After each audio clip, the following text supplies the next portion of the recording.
We are set to go at First Horizon Park for the Sounds and the Norfolk Tides in Game 4 of their 6-game series on a beautiful Friday night here at the ballpark. Jeff Hem with you. Great to have you along for the ride tonight wherever you may be.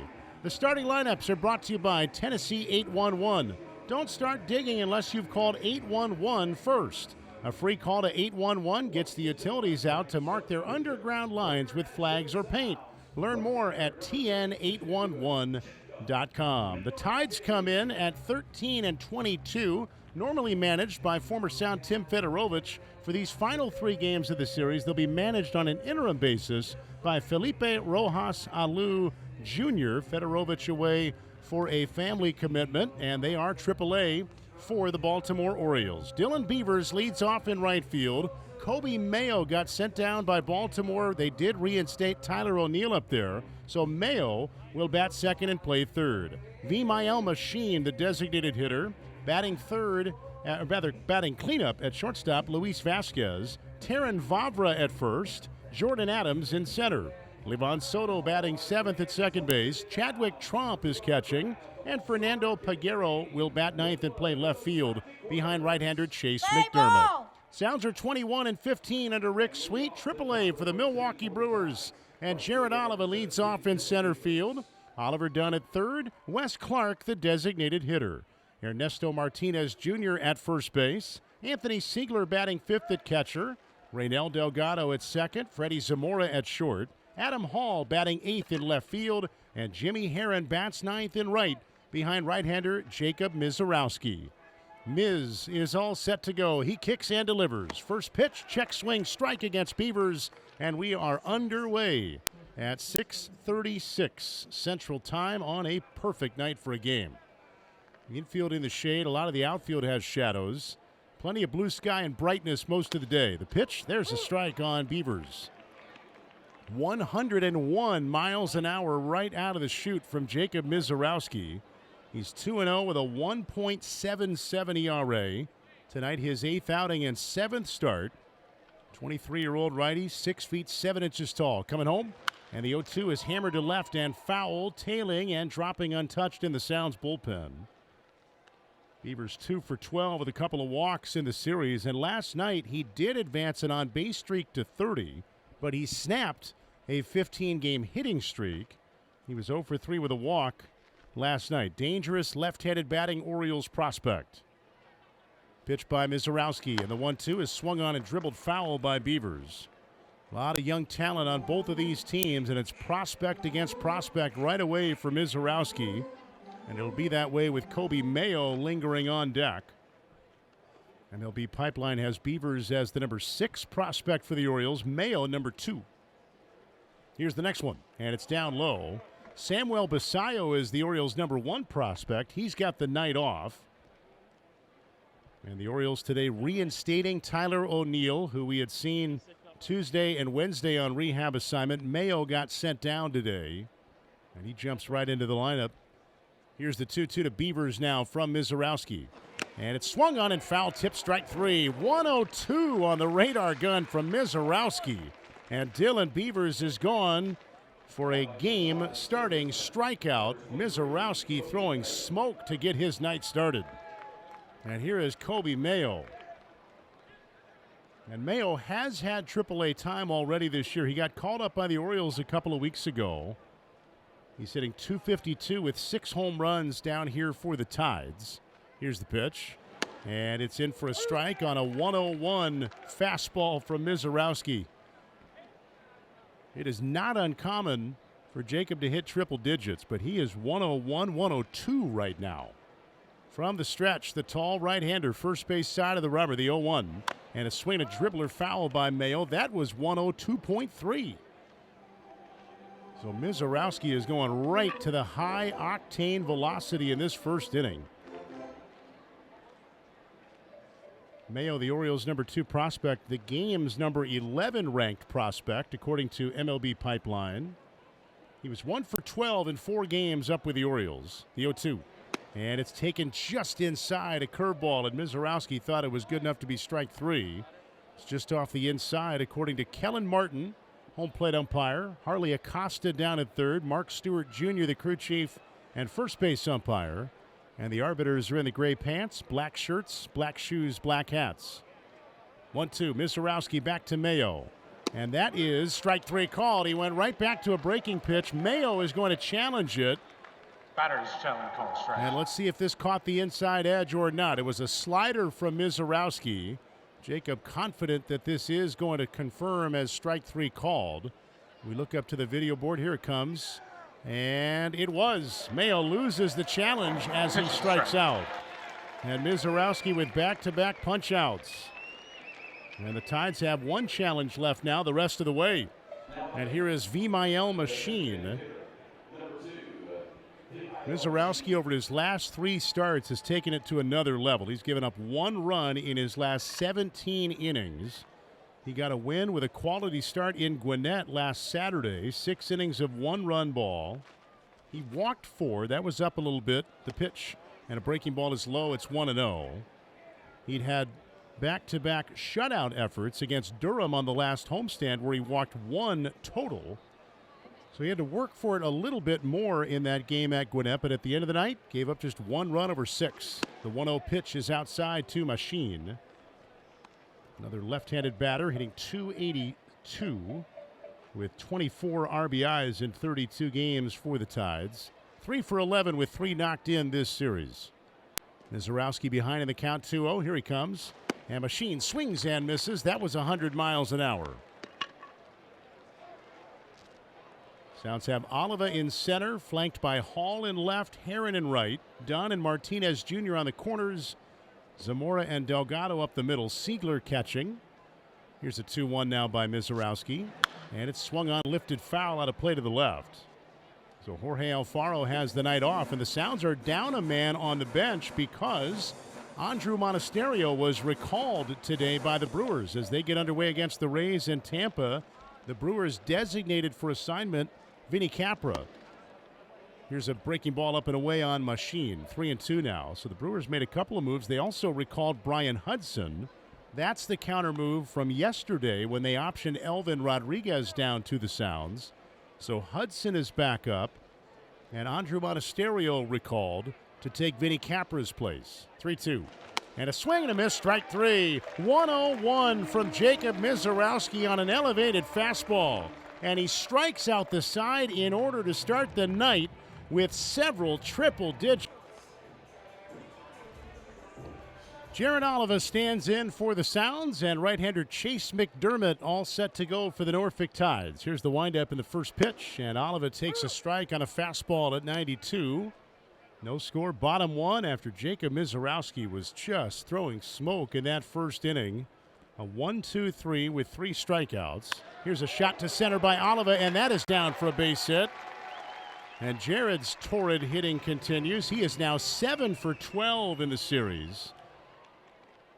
And the leadoff man is on, and they know Oliva wants to run. He's stolen 2 bags in this series. They caught him the other night, the only time he's been caught this year. He's 17 for 18 in steals. And they've got Tromp in back of the plate as the battery made for McDermott trying to contain the running game. The pitch to Oliver Dunn is in for strike 1 at 93. Outfielders in the sun, infielders in the shade on a perfect night at First Horizon Park. Good Friday night crowd still getting settled. 71 degrees at game time. Here's the pitch to Dunn now from McDermott. A pause and the pitch, and Dunn takes outside. And we saw that last night with their starter Thaddeus Ward trying to vary the hold times when coming set in an effort to disrupt the Sounds' aggressive base-stealing running game. Oliva, good lead, held by Vavra, not going. The pitch down and in, blocked by Tromp. And it's 2-1 on Oliver Dunn. Sounds in their red jerseys tonight. Sounds on the front in navy blue. Blue numbers on the back. The white guitar string stripes down the shoulder and sleeve.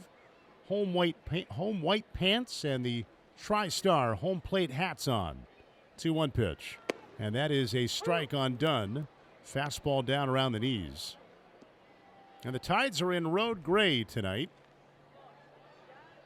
Norfolk across the front in orange and green and black. Black caps, black socks, black shoes for the Tides.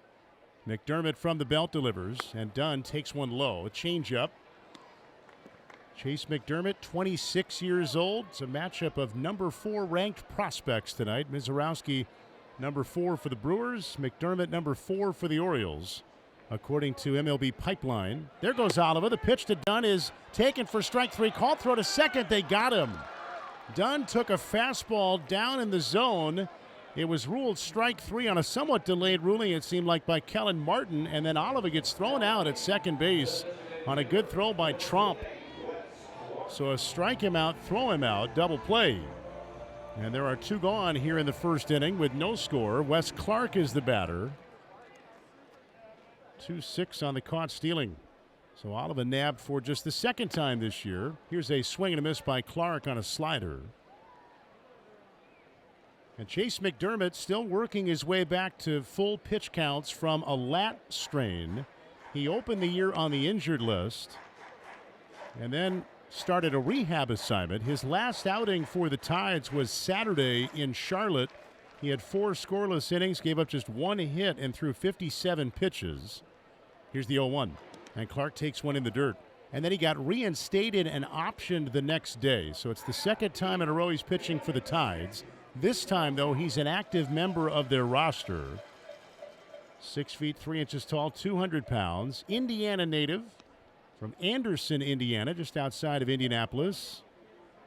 Native of the Hoosier State and a Ball State University alum. The pitch to Clark drops in for a strike on a sweeper, and it's 1-2.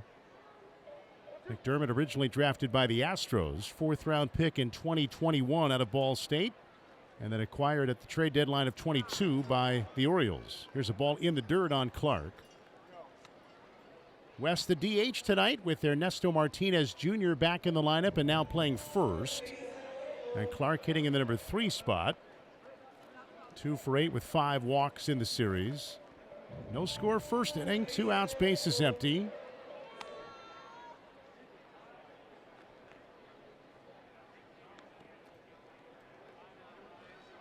McDermott, modified windup, the pitch, and Clark takes outside.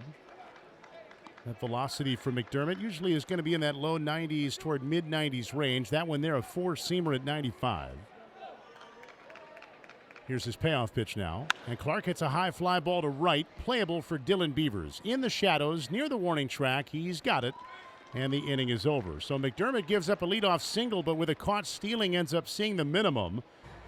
A reminder, this copyrighted broadcast is presented by authority of the Nashville Sounds Baseball Club and may not be reproduced or retransmitted in any form, and the accounts and descriptions of this game may not be disseminated without the expressed written consent of the Nashville Sounds Baseball Club. Jacob Misiorowski ready to go. Second inning, Luis Vasquez bats for Norfolk, and the first pitch is a fastball fouled away. And that was a more human 98 miles per hour from Jacob Misiorowski. He threw 10 fastballs out of his 16 first inning pitches. Each of the 10 was between 100 and 102.3 miles per hour. Straight gas to start the game. Here's the 0-1 to Vasquez, and that's cut on and missed. That was 99. And it's 0-2 on Luis Vasquez, a right-handed batter, 5 out of 13 with a homer in the series. Terrin Vavra on deck, and then Jordan Adams. Their lineup is left, right, all the way down, alternating 1 through 9. So Misiorowski will get a lot of lefties. The 0-2, and it's slammed foul right side off the extended netting.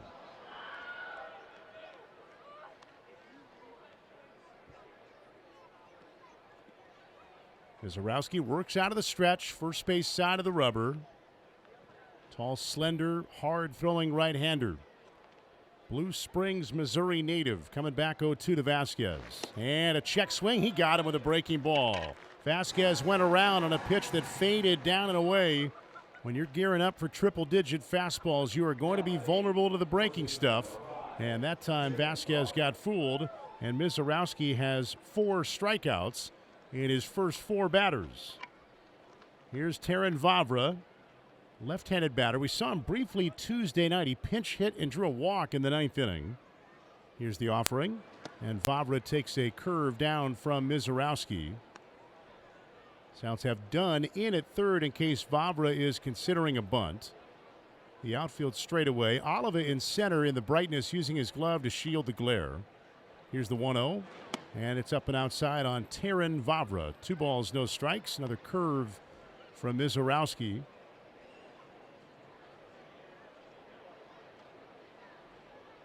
Vavra hitting .368 in 14 games with the Tides. And his OPS is over 900. Open stance deep in the box. The 2-0 swing and a miss. Got that one by him at 99.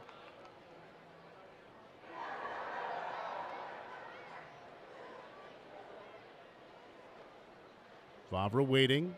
Misiorowski ready at the belt.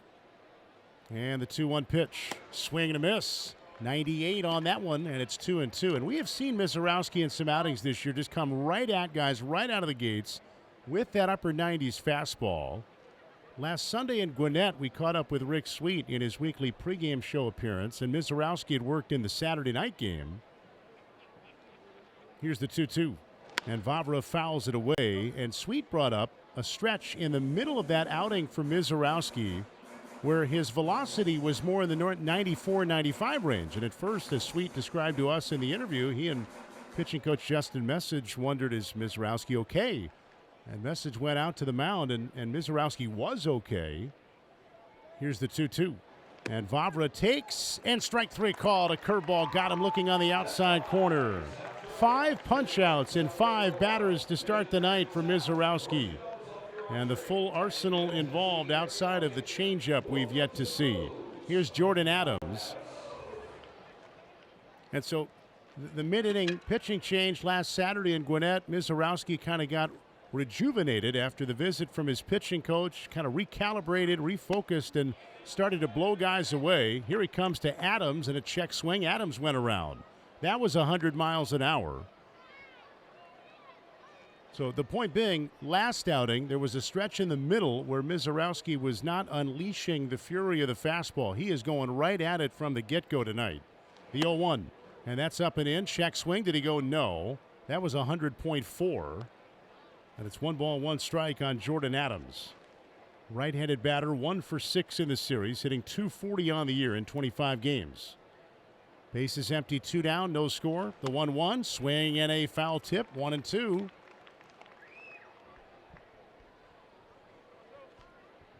There's not much breeze tonight. Very comfortable night for a game. Temperature in the 70s. Harmless skies overhead. Here's the 1-2 pitch. And Misiorowski just missed downstairs at 101. And he kind of smiles and shakes his head a little bit. It's 2 balls and 2 strikes. He thought that pitch was right where it needed to be. And as we look at the stat tracks after the fact, he's right.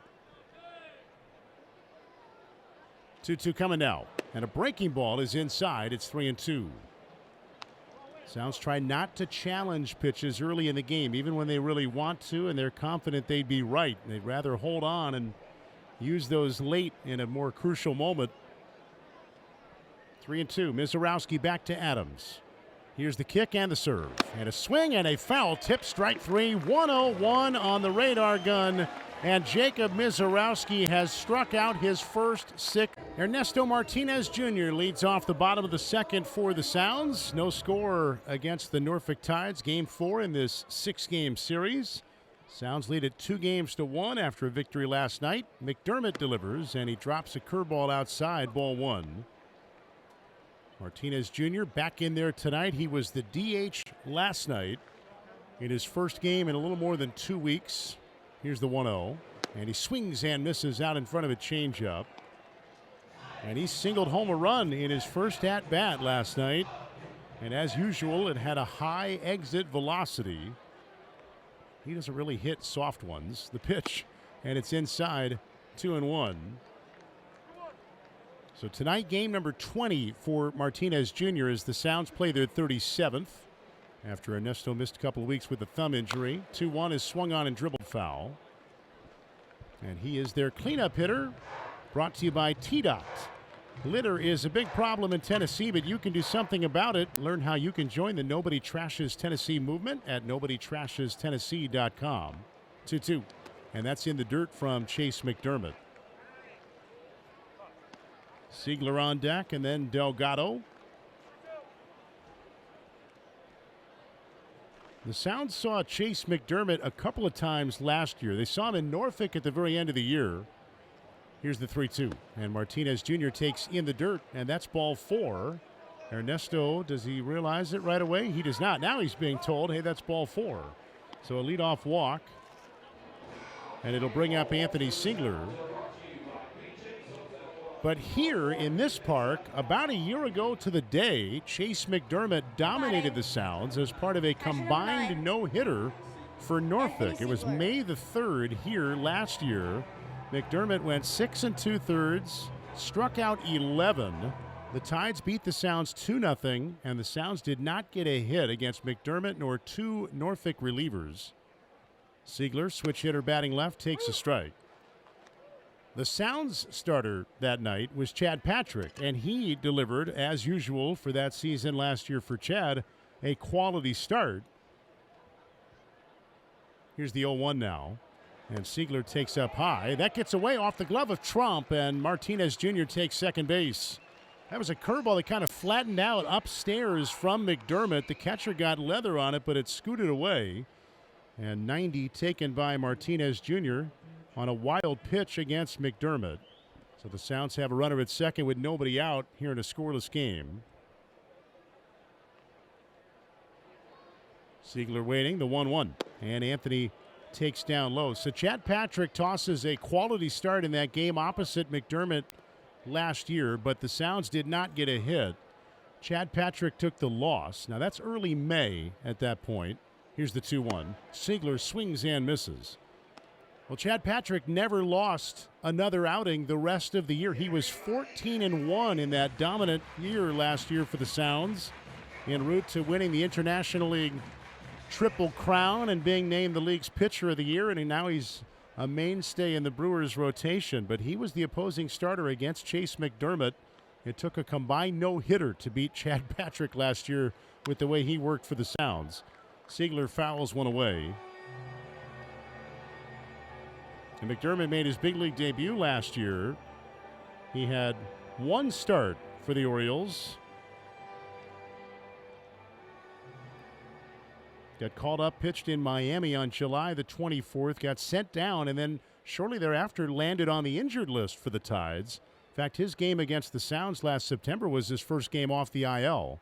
The 2-2 is swung on and fouled away, so he got back healthy before the end of the season. But then this year opened on the IL with a lat strain. So we'll see how long he can go tonight. McDermott, 57 pitches last Saturday in Charlotte. He'd had one rehab outing at Double-A Chesapeake before joining the Tides. Siegler takes one in the dirt on a changeup, and it's 3-2. No score, second inning. Sounds have Martinez Jr. at second with nobody out. Siegler has reached safely in 11 straight. 3-2, inside, ball 4, and also a wild pitch. Trump goes to track that down near the Tides on deck circle. Martinez Jr. goes to third on ball 4 to Siegler. No batting. And the Sounds have runners at first and third with nobody 15. out for Reynel Delgado. Reynel Delgado.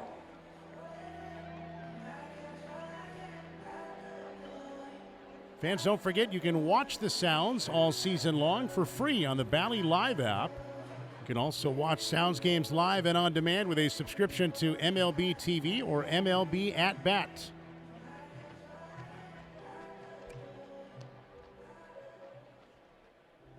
Delgado, left-handed batter, ready to stand in. Trump making a mound visit to talk to McDermott. Kellen Martin goes out to break up the meeting. More of the shadows are taking over the outfield. The center fielder Adams is the only guy in fair ground in the sunshine right now. Sounds looking for the early lead. They had that last night. They get that most games. They do their best offensive work within the first 3 innings of ball games. And they've got 2 on with nobody out here as Delgado steps in. McDermott ready to go back to work. Here he comes. And Delgado swings and misses on a slider. 4-seam fastball, slider, changeup, curveball in the arsenal for McDermott.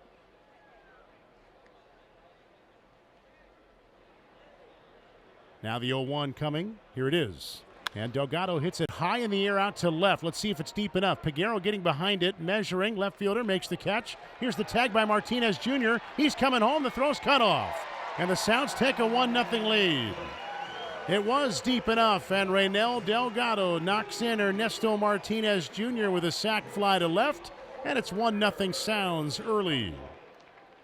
RBI number 15 on the year for Delgado and number 5 in the series. Shortstop number 4. Siegler stayed at first, and Freddie the third Zamora. baseman Mayo cut off the throw to make sure Siegler was going to stay there. So 1 out, 1 on for Freddie Zamora. Freddie's been hot. Here's the pitch, and he swings and fouls it away. 3 for 6 in the series, getting a little bit more playing time of late. And we found out why today. Andrew Monasterio was recalled by the Brewers. And Monasterio had not been in the lineup Wednesday nor last night. Here's the pitch. And it's yanked to third, caught by a lunging Mayo near the line, and Siegler gets back to first. That ball was scalded by Freddie Zamora. It's a breaking ball in. He turned on it and barreled it to Mayo, who went down to a knee on the backhanded grab. Now batting. 2 down. Sounds lead 1-0 in the second. Here's Adam Hall. Adam Hall. But to finish the thought on Zamora, he's hit safely in 8 in a row and reached in 13 in a row. Here's Hall now. 2 outs, a man on, and Adam takes outside. Snap throw down to first, and Siegler gets back. Thinking about Chadwick Tromp being behind the plate tonight for the Tides. Samuel Basayo, who we've seen at first base and as the DH in this series, is off tonight. Here's a drive foul out of play by Hall. David Banuelos has done most of the catching so far in the series for the Tides. But right now, he is on the Orioles taxi squad, with Baltimore starting a series tonight in Anaheim, geographically far away. Banuelos is up and on standby. There's a strike called on Hall. That's not uncommon, especially when an East Coast team goes west or vice versa. If you have to make a move of some sort, you want a guy literally nearby if you can. Here's the 1-2. And Hall swings and misses strike 3, and that ends the inning. That was all part of several moves today for the Tides, adding Mayo, O'Neill reinstated by Baltimore, and they also added righty Luis Castillo, who was acquired from the Mariners by the Orioles and optioned to Norfolk. Norfolk has not put the ball in play yet as Livan Soto leads off the third against Jacob Misiorowski. The first pitch, a fastball up from Miz. He's got 6 strikeouts out of 6 batters. 3 on fastballs, 2 on sliders, 1 on a curveball. Here's the 1-0, and that's lined down the left field line and foul off the bat of Livan Soto. Chadwick Tromp on deck, and then Fernando Peguero. Sounds lead 1-0 as we open up the third.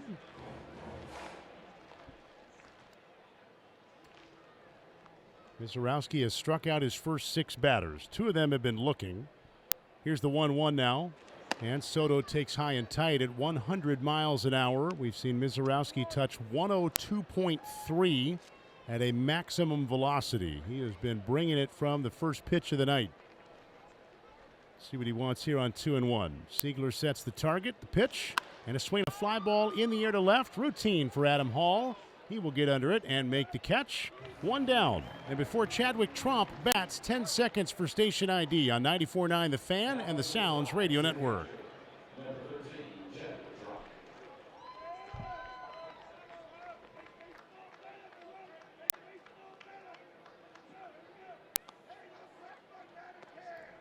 Jeff M. with you at First Horizon Park. Brandon Aldrich at the controls over at 94.9 The Fan.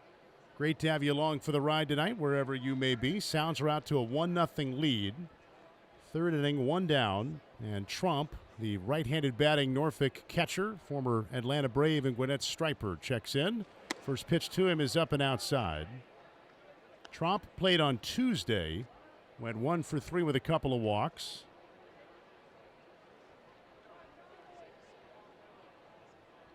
Here's the next offering to Tromp, and that is a little bit low from Misiorowski. 2 balls and no strikes.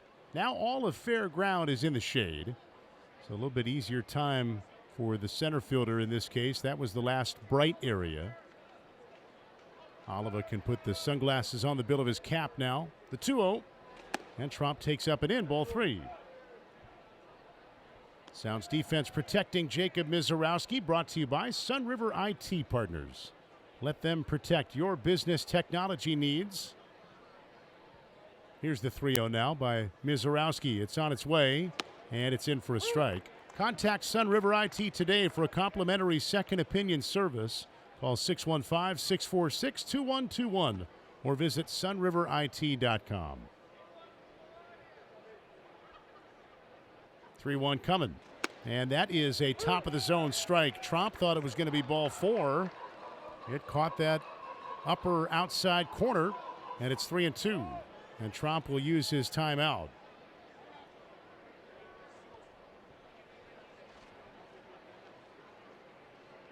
Misiorowski among the league leaders in several categories, given his dominance early in the year. 3-2 pitch, and Tromp swings and misses, strike 3. Boy, that's when you know Jacob Misiorowski is feeling good, feeling confident. A 3-2 breaking ball as he comes back from down 3-0 to strike out Chadwick Tromp. 7 Ks now for Misiorowski. And here is Fernando Peguero.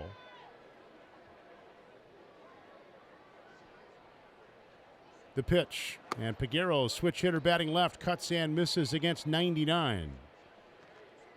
Misiorowski 5th in the league in ERA. His teammate Carlos Rodriguez, who pitches tomorrow, is 2nd, and Logan Henderson is 9th.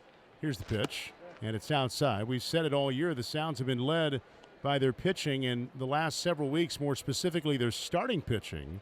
And they've got 3 young starting pitching prospects who are in the top 10 in the league in ERA. The 1-1. Peguero takes high. And Misiorowski entered the night 2nd in strikeouts with 43 behind Durham's Ian Seymour, who had 46. Well, no problem there. Misiorowski got 7 tonight already, and he's back atop the circuit. 2-1. Peguero swings and misses. And then he's also 10th in innings and 3rd in opponent's average. No matter how you want to break it down, whether it's the stat sheet or just the visuals, Jacob Misiorowski has owned this league in the first month and change of the year. 2-2. Take in, strike 3 called. He got him looking down around the knees. 99 miles an hour, and it's 9 up, 9 down with 8 strikeouts to begin the Friday night. Jimmy Herron first up, bottom of the 3rd. Sounds leading 1-0. Herron then back to the top with Jared Oliva and then Oliver Dunn. Here's the pitch, and it's cut on and missed by Herron. Chase McDermott at 36 pitches through 2. Difference in the game, if you're just joining us, a Reynel Delgado 2nd inning sac fly after a couple of walks by McDermott. Here's a pitch fouled away by Herron.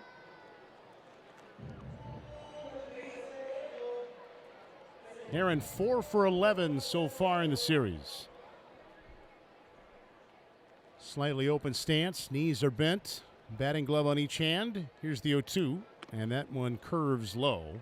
1-2 now. Fireworks coming up after the game tonight, presented by Fox 17. Sounds also celebrating API Heritage Night.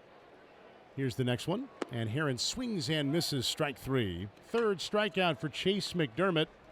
And with 1 down, here's Jared Oliva. And the Sound celebrating Asian and Pacific Islanders Heritage Night tonight. They had a ticket offer out there where you could also get an exclusive shirt designed by a local artist, This One Character, that showcases the vibrant heritage of the Asian and Pacific Islander communities. Here's the pitch, and it's taken outside for a ball. There was a pregame performance by the Royal Lao Classical Dancers of Tennessee, and there'll be a postgame performance by the Lion Dance Team of Vietnamese American Association of Middle Tennessee. So great to have those folks in the house tonight as Oliva takes outside. And tomorrow will be a Hit City Saturday, and the Sounds will play as Las Vihuelas as part of the Copa de la Diversión presented by Toyota and your Middle Tennessee Toyota dealers. Here's the pitch. Oliva takes a strike on a breaking ball outside corner.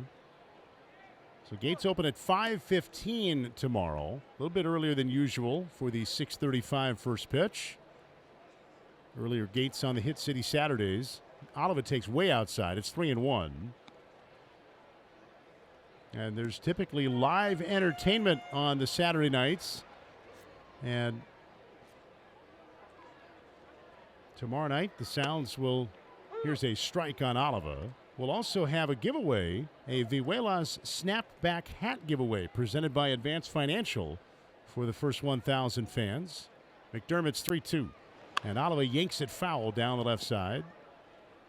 And then a day game on Sunday for the series finale. Bring mom out to the ballpark on Mother's Day. Mom can get in free.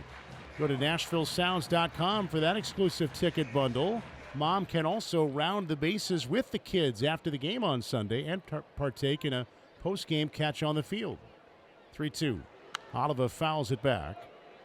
And then the other Sunday staples will be involved as well. The Youth Sports Sunday presented by Delta Dental. Player autographs on the concourse starting when gates open at 1 o'clock. And a Sunday family fun day with the kids rounding the bases presented by First Horizon. Next pitch, strike 3 called. Oliva knew it right away. Fastball from McDermott on the outer edge. Got him. And there's the second out here in the third. Sounds lead by a run. Here's Oliver Dunn. And the upcoming schedule is brought to you by Flip Seats, the official ticket resale partner of the Sounds. Don't let your seats go empty. Visit flipseats.com and start selling smarter today. That's flipseats.com. Strike called on Dunn. And Carlos Rodriguez had been listed as the scheduled starter for tomorrow. He is going to pitch tomorrow. Here's the 0-1. And it's taken outside for a ball. We've had all these different positive rehab assignment updates this week. Brandon Woodruff pitched great Tuesday. He's going to pitch again on Sunday here. That is official now per the Brewers. The 1-1 to Dunn is outside. Aaron Civale looked great last night in 4 scoreless, starting his rehab assignment. And we've been saying the last couple days that Aaron Ashby has been here working out with the Sounds. Here's the 2-1. And it's swung on, yanked to first by Dunn. It's gloved by Vavra. He'll flip to McDermott covering, and that will end the inning. Well, Ashby is going to pitch tomorrow. The Sounds are going to use an opener. Then Aaron Ashby will pitch. Top of the 4th inning at First Horizon Park. Jacob Misiorowski 9 up, 9 down with 8 strikeouts so far on 47 pitches. So he'll get the top of the Norfolk lineup starting with Dylan Beavers. Misiorowski ready, and here he comes. And Beavers fouls one away at 98. Kobe Mayo and Vimael Machine will follow for the Tides. Sounds up by a run on Reynel Delgado's sac fly back in the second. Now the 0-1 by Misiorowski to Beavers. Here it comes. And that is in for a strike at 98. 0-2 now. Misiorowski filling up the zone. There's some really good breaking pitches in that 3rd inning especially. The only ball put in play so far, here's the 0-2, and Beavers takes low, was Livan Soto's fly out to left. Very routine leading off the 3rd. Everything else has been a strikeout from Misiorowski. He's up to 51 strikeouts in 38 2/3 innings on the year. Here's the 1-2 to Beavers, righty on lefty, and it's swung on and fouled away. We'll keep tabs on other baseball activity. We're talking about the Brewers and rehab updates in the last half inning. The Brewers are opening up a 3-game series at the Rays in Tampa. 1 ball, 2 strikes on Dylan Beavers. Outfield straight away. Here's the pitch. And Beavers lines one towards short and gloved on the fly by Zamora, reaching down ankle high to snare it. And it's 10 up, 10 down for Misiorowski. 1 gone in the 4th for Kobe Mayo. So you got Brandon Woodruff confirmed to be pitching again here for the Sounds on Sunday on the 30th day of the 30-day rehab assignment. And it sounds like then the plan would be, if all goes well, for him to pitch for the Brewers next week in Milwaukee. His first outing for them since September of 2023. Mayo takes a strike.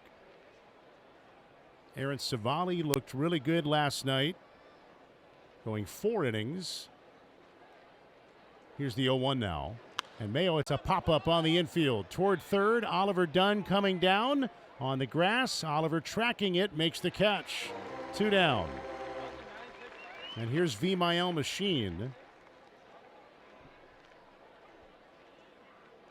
D.L. Hall is going to join the Sounds next week when they're in Memphis, transferring his rehab assignment. It's currently in Arizona, and Hall pitched 3 scoreless innings yesterday for the Arizona Complex League Brewers.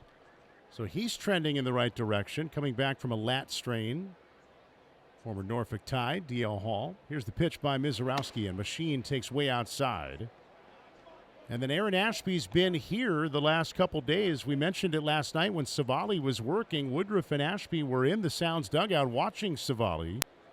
And we got word today that Ashby is going to pitch for the Sounds tomorrow. Here's the 1-0. Swing and a miss. His rehab technically still has him listed in Arizona, but that'll change tomorrow when Ashby pitches for the Sounds. So they'll use an opener tomorrow. It sounds like who that person will be will depend on who gets used and not used tonight. Here's the 1-1 to Machine. Swung on and fouled away. But then we'll see Ashby, and then we will see the originally scheduled starter Carlos Rodriguez. So all these rehabs have made things relatively easy on some of the relievers this week, and that'll largely be in place again tomorrow. And then Woodruff goes Sunday. Machine dribbles one foul right side. All the health updates brought to you by Vanderbilt Orthopedics. Keeping the Sounds game ready isn't the only thing that providers at Vanderbilt do. With convenient locations across Middle Tennessee, the specialists at Vanderbilt can evaluate and treat bone and joint injuries of all ages and phases. Learn more at vanderbiltorthopedics.com. The 1-2 by Jacob Misiorowski on its way, and it's up high. 100 miles per hour on the radar gun from Misiorowski. He's retired his first 11. The Sounds lead by a run in the 4th. Vimael Machine batting, their DH. He struck out on a fastball in the first inning. 2-2 pitch on the way. And that is just off the inside. Misiorowski wanted it. He was starting to hop off the mound thinking the inning was over, but he missed in. And it's 3-2. Machine, one of their many lefties, so Dunn is off the line at third. 3-2 coming by Jacob Misiorowski, and it's swung on and lashed out of play to the left. And the Brewers and the Rays are tied at 2 in the 6th inning down in Tampa. Jose Quintana going against Zach Littell in that one. 3-2 on the way now. And it's swung on and missed strike 3. There's another strikeout for Misiorowski. And that one was on a changeup. His 9th punch out of the outing. All the out-of-town scoreboard updates are brought to you by BJ's Wholesale Club, a proud sponsor of the Sounds. BJ's is excited to serve the Middle Tennessee community. As a BJ's member, you save up to 25% off grocery store prices every day. Wes Clark leads it off and takes down and away.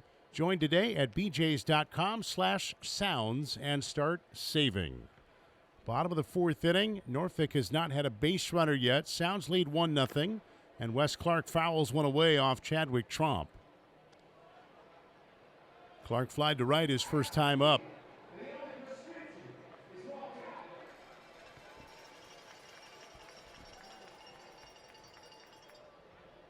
Now the 1-1 pitch. And Clark takes outside. 92 on the radar gun from Chase McDermott. He's pitching well, but he's being overshadowed right now by Jacob Misiorowski.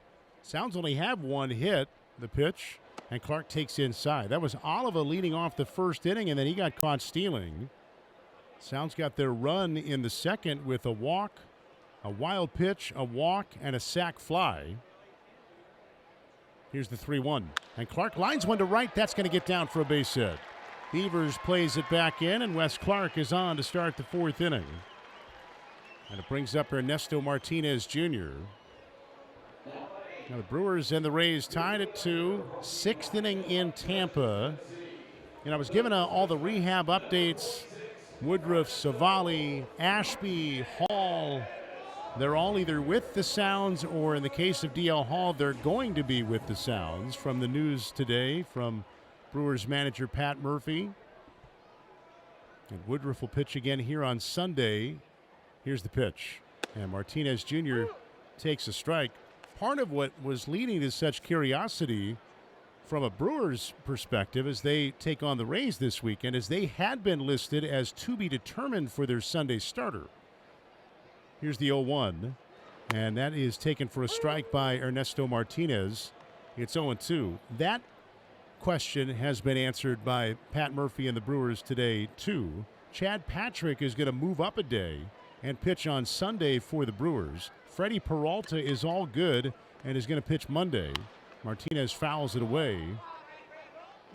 And Peralta had pitched last weekend against the Cubs, and after the game, Pat Murphy mentioned that Peralta came out maybe a little bit early because he was dealing with a slight groin issue. But Peralta has checked out okay, and he's going to pitch Monday, and Patrick will go Sunday. Here's the next one. Down low on Martinez Jr.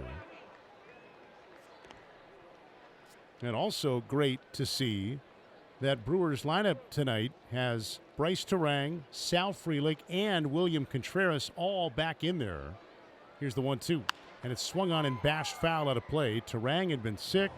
Frelick was dealing with some knee soreness, and William Contreras is playing through a fractured finger. And those three guys were not in the Brewers game on Wednesday when they were wrapping up at home against Houston, but they're back in there tonight at Tampa. Here's the 1-2. There goes Clark. The pitch hit on the ground is short. Glove by Vasquez. Step on second. Throw to first in time. Even with Clark running, that ball was hit right toward the second base bag. So the shortstop Vasquez was able to step on the pillow before Clark's arrival. And the Tides turn a 6-3 double play. And here's Anthony Singler with the bases empty. 1-0 Sounds in the fourth inning. Siegler walked his first time. Here's the pitch, and he swings and fouls it away. So the Brewers getting three key position players back in there. They are trending in the right direction with all of these injured starting pitchers that are really going to help them. Here's the 0-1. Swung on, lifted out to center. Adams is tracking it. And just a little bit over toward the gap in left, he makes the catch, and the inning is over. Siegler flies out. Sounds get a hit, but McDermott sees the minimum. Sounds Baseball is driven by your Middle Tennessee Toyota dealers. For all Toyota offers, go to Toyota.com.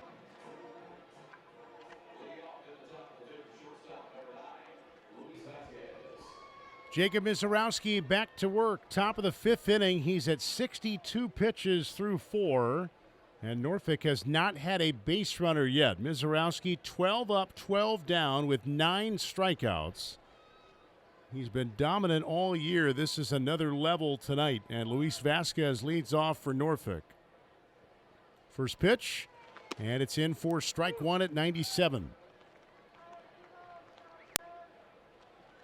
We've seen a boatload of triple-digit fastballs tonight from Misiorowski. He's toyed with them with the breaking pitches. Here's the 0-1. And it's swung on, bounced toward the middle. Zamora to his left and back a second. Has it, spins, throws, and Martinez digs it out. What a beautiful play on both ends. Freddie Zamora spinning in shallow center on the run to his left. Made a one-hop throw, and Ernesto Martinez Jr. dug it out. And it's 13 in a row retired by Misiorowski. And here's Terrin Vavra. Boy, that was beautiful on both ends. Zamora just did not have time to set himself. Vavra takes up and away for a ball. And so the throw was low, and Martinez Jr. just swept it out of the dirt. Vavra struck out looking on a curveball his first time. Here he swings and fouls it away. So I mentioned the triple-digit fastball from Misiorowski, and then a couple of strikeouts on breaking pitches, including Vavra looking frozen on a curve back in the second. Misiorowski's also thrown a couple of change-ups. Here's the 1-1 upstairs, including one to strike out V-Mile machine to end the fourth inning.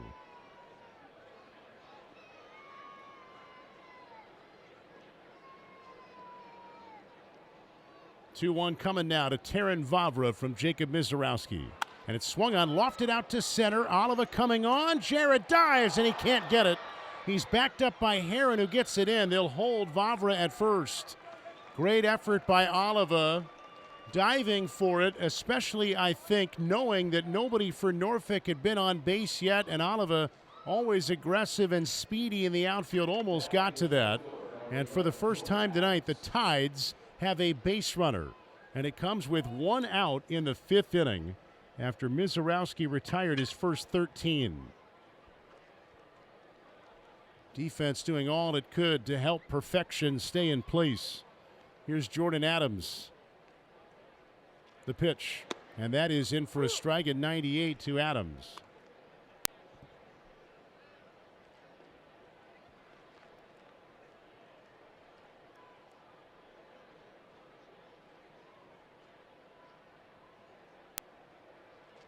Now the next one, swung on, chopped to first and foul.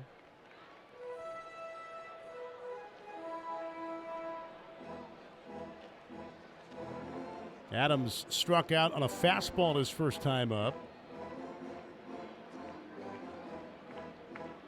1-0 ball game here in the fifth. Tides have bullpen activity. Remember, McDermott is not far removed from a rehab assignment, and he's still ramping up. He's at 65 pitches right now in his outing. The 0-2, and strike three called on the outside corner. Make it 10 strikeouts for Jacob Misiorowski. 97-mile-per-hour fastball on the outside edge, and Misiorowski has struck out a decade. Livan Soto comes up. 2 outs with a man on. Dunn is in at third. Here's the pitch, and it's swung on and fouled away. That was a half-hearted cut by Soto. Last time a sound, struck out 10+. A name we mentioned earlier tonight, Chad Patrick. He struck out a dozen Memphis Redbirds last September. Misiorowski with 10 Ks tonight. Here's the 0-1. And Soto takes low. 1-1 the count.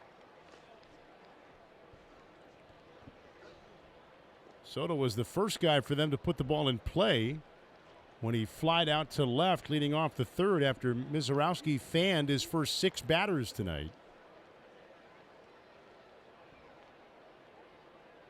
Here's the 1-1 by Jacob.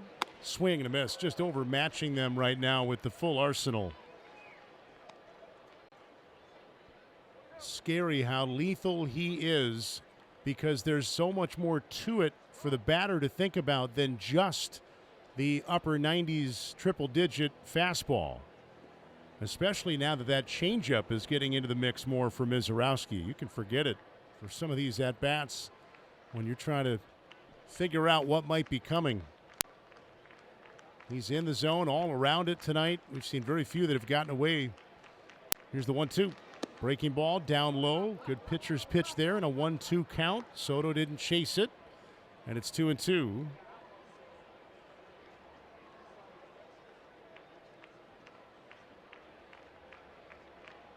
Favre at first, held by Martinez Jr. in a 1-run game in the fifth. Next pitch, swung on, fouled away.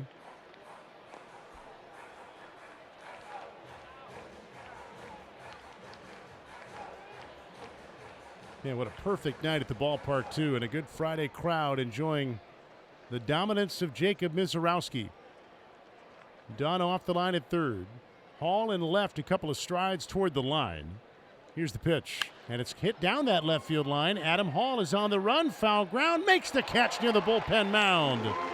Shaded perfectly, thinking that a left-handed batter might be late on Misiorowski and going the other way. That's exactly what happened. Reynel Delgado leads off the last of the fifth. Sounds lead 1-0, and Norfolk has made a pitching change. The night is over for Chase McDermott as Delgado takes ball one from Dylan Hyde. So McDermott in his second outing with Norfolk and his first one that is not part of an official rehab assignment but still ramping up. He went 4 innings and leaves trailing 1-0. Gave up 2 hits, walked 2, and struck out 4. Hyde out of the stretch coming home. And Delgado takes the ball outside. Dylan Hyde, H-E-I-D, pitching for the 6th time for Norfolk. From the stretch, first base side of the rubber. Here's the 2-0. And Delgado takes down an in-ball 3. Hyde has a 5.68 ERA. Drafted by the Orioles in 2021 in the 11th round. It's his first time at AAA. 3-0, and Delgado takes up an outside ball 4. So the leadoff man reaches here in the 5th. Delgado drove in the game's only run with a sac fly back in the 2nd. And here comes Freddie Zamora. So far in this series, the team that has played the cleaner game, not surprisingly, has gotten the win. Norfolk gave out a bunch of free bases on Tuesday. Sounds won that game. Here's the pitch. And that is off the plate to Zamora for ball 1. Then Wednesday night, in an extra inning loss when they never led, the Sounds gave out a lot of bases with 9 walks and some other free bases that were handed out. 3 errors in that game, fouled away. And last night, the Tides issued 5 walks. They made an error. They hit a couple of batters. They had a couple of wild pitches.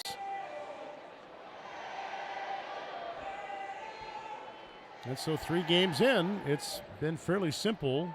The team giving out the fewest free bases has won. Here's a toss to first, and Delgado gets back.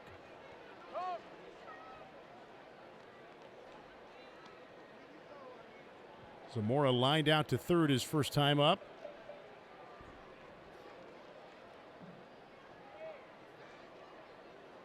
Now the 1-1 by Dylan Hyde. Here it is. There goes the runner. The pitch up high. Throw to second. Delgado slides, and he is out at second base.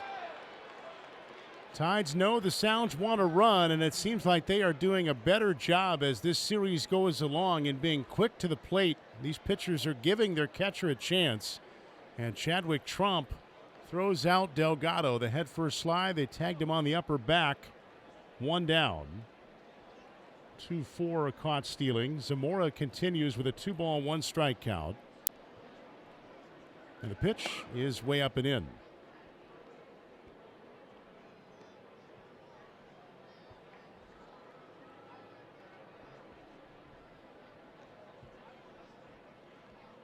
Zamora waiting deep in the box, standing tall, even stance, the pitch. And it's outside, and that's ball 4 to Freddie. So Hyde has walked 2 to start the inning. That caught stealing looking even bigger now. And it brings up Adam Hall. It's a small sample size, but Hyde this year has walked 6 in 6 1/3.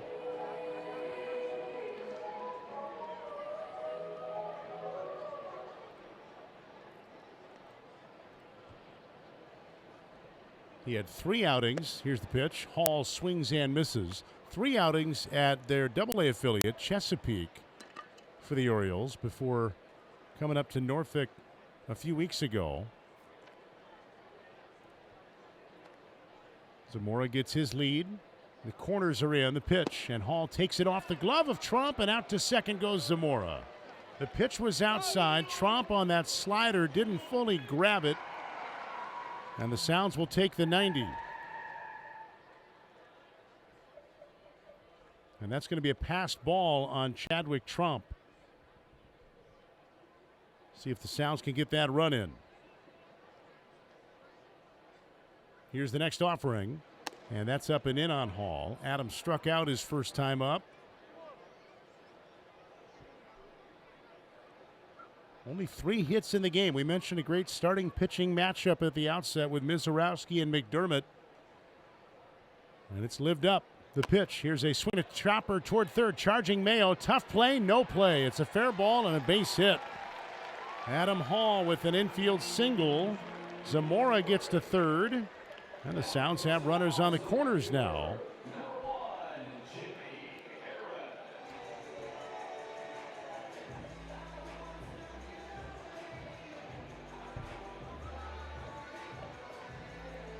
Big spot here for Herron to try to expand the Sounds lead.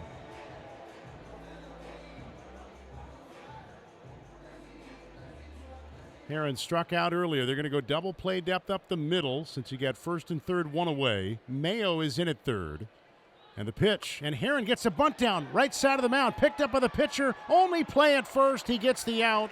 And Zamora comes in to score. The Sounds perfectly execute a safety squeeze, and Jimmy Herron bunts in Freddie Zamora. It's 2-0 Sounds. Hall goes to second. Herron on a first pitch slider got it down to the first base side of the mound, and the only option for Dylan Hyde was to go to first. Good execution by Herron for his 10th RBI of the year. Play went 1-3. Hall gets to second. And here's Jared Oliva. The pitch. There goes the runner, Hall. That pitch is bouncing away. It goes into the Sounds dugout. And Hall comes in. He's got to go back to third, though. The ball left the field of play. Hall was running on the pitch, but he's got to go back to third. Boy, that is a break, at least for now, for the Tides. Hall was going on that pitch. It was down in the dirt, then kicked way up in the air and went off the netting behind the Sounds dugout and cascaded into the dugout. Just a dramatic ricochet, and it ends up keeping Hall at third. Here's the next pitch, and Herron takes up high for a ball. We're just talking about giving out bases and how key that's been in the series, and the Tides have given out several in this inning. Runner at third with 2 outs. The pitch, and Oliva takes up and in from Hyde. It's ball 3.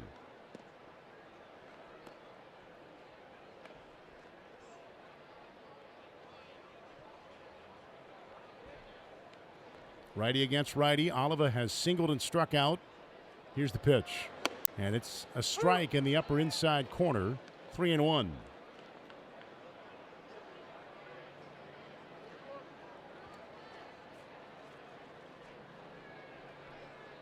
Second baseman Soto toward the middle. 3-1. And Oliva takes a strike, and now it's full. Boy, Hall had that head start on the stolen base. If that ball stays in play and just is over, not near the on, probably scores. 3-2. Oliva takes, and that is low, ball 4. It's being challenged by Chadwick Trump. And the Tides seem very confident this is going to be strike 3 called. Was it, or was it ball 4? It was strike 3 called. Man, it just, and I mean just, touched the bottom corner of the zone. Wow. That is a hang with him for Jared Oliva on what he thought was ball 4 to 10 strikeouts for Misiorowski. He's at 77 pitches. First one here to Chadwick Trump is up and in ball 1. Shanked it again, huh? They're fun to have around. PGA Tour quality lawns for as little as $1 a day. Where are we playing next? Get started at TrueGreen.com. Getting some more bullpen activity started. Here's the 1-0 pitch, and it's swung on and fouled away by Trump.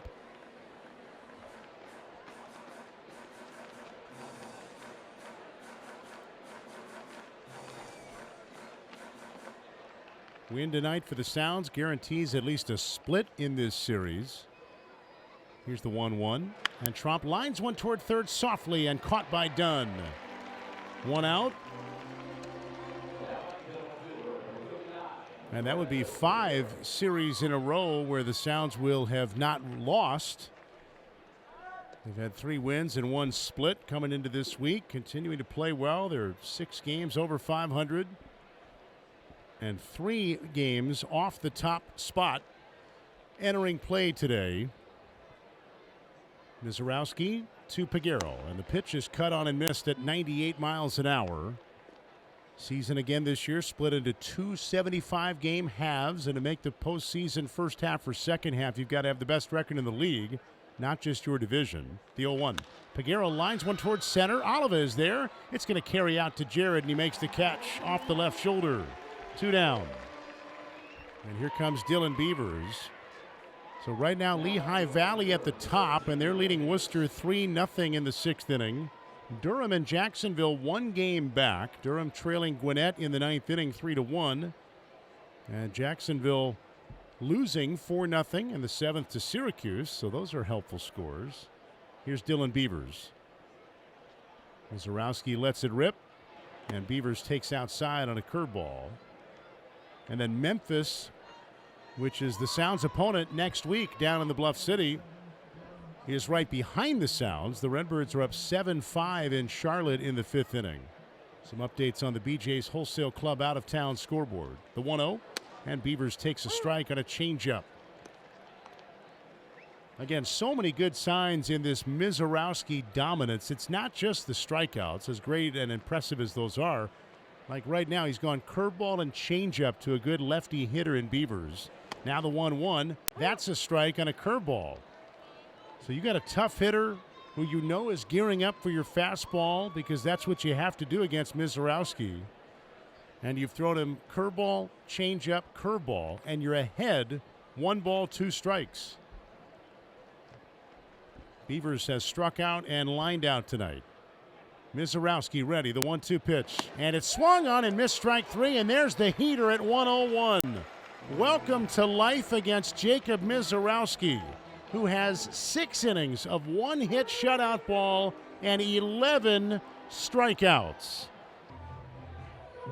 Oliver Dunn leads off the bottom of the 6th inning. Wes Clark and Ernesto Martinez Jr. will follow. Sounds lead 2-0, and a new pitcher for the Tides. It is Dylan Coleman. Here's the pitch, and it's lofted out to right by Dunn, coming on Beavers, and that'll fall in for a hit. And Oliver Dunn singles to start the 6th inning. Sounds have had their leadoff man reach in, 5 of the 6 innings now. Here's Wes Clark.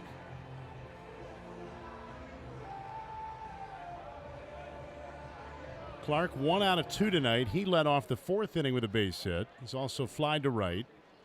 Dylan Coleman replacing Dylan Hyde. Here's the offering, and it's up and in on Clark.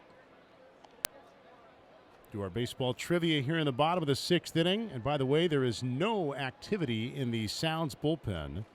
And Jacob Misiorowski dominating at 86 pitches so far. Looking like he's going to come back out for a 7th inning. Throw to first, and Dunn gets back. I'll give you a trivia question. You need to email your answer to radiobooth@nashvillesounds.com. radiobooth@nashvillesounds.com. Include your name and what city you're listening from in the email. Here's the 1-0, and Clark takes a strike, so we can identify you on the air if you're the winner. And if you're the first one to get it right, you'll win 2 tickets to a future game. Mentioned the Brewers playing in Tampa tonight, and they are trailing the Rays in the 7th inning 3-2. Here's the pitch, and Clark swings and misses, and it's 1 ball and 2 strikes. Brewers starter, veteran lefty Jose Quintana, entered the night an inning and 2/3 shy of 2,000 career innings in the big leagues. And Quintana went 5 1/3, pitched well again, gave up 1 earned run. So he surpassed 2,000 innings for his career. And he is in a rare group. Here's the 1-2 now by Coleman to Clark. And it's swung on, belted in the air down the right field line. Beavers' long run near his bullpen, reaches out, can't make the play. He had a lot to deal with there, and Clark stays alive. So Jose Quintana became the 6th active big league pitcher to reach 2,000 plus innings. Tonight's trivia question asks for you to name one of the other 5. Name one of the other 5 active big league pitchers with 2,000-plus career innings. Here's the 1-2 on the way to Clark. And West swings and foul, tips it for strike 3. Coleman got him with 97 miles an hour. 1 away. 1 out, 1 on. 6th inning. Sounds lead 2-0. And here's Ernesto Martinez Jr. So Brewers pitcher Jose Quintana became the 6th active big league pitcher to reach 2,000-plus innings. Name one of the other 5 already in that group. And send in your answer to radio booth at NashvilleSounds.com. We'll check in a bit, see if we have a winner. Coleman delivers, and Martinez Jr. takes outside for a ball. Dunn at first with 1 away. By the way, that was an earned run last inning that Dylan Hyde gave up. There was a passed ball involved, but later a wild pitch turned it to an earned run. Martinez Jr. fouls 1 away. So for Hyde, it was 1 hit, 1 run, 2 walks, and a strikeout in that 5th inning. And now they've got Dylan Coleman in there. Sounds by 2 in the 6th. Dunn gets his lead. Here's the 1-1. And Martinez Jr., it's a big chop to first. Jumping up, Vavra, he's got it. He lands and goes to the bag for the out. Boy, that took all of his reach. Dunn goes to second. Terrin Vavra, at 6 feet tall, needed every bit of it to reach up and snare that chopper by Martinez Jr. 2 gone. And here's Anthony Singler with a man in scoring position.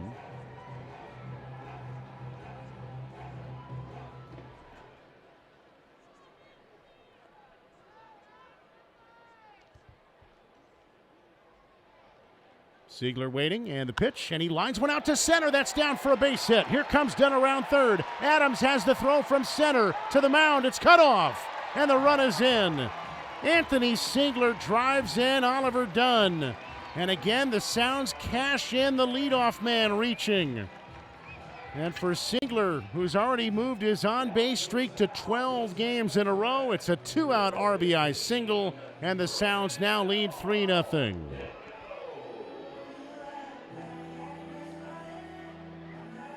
Well, you get the leadoff man on and you get 2-out hits, you're going to find a lot of wins. Delgado now, a sac fly and a walk tonight. The pitch, he squares to bunt, and he bunts it foul.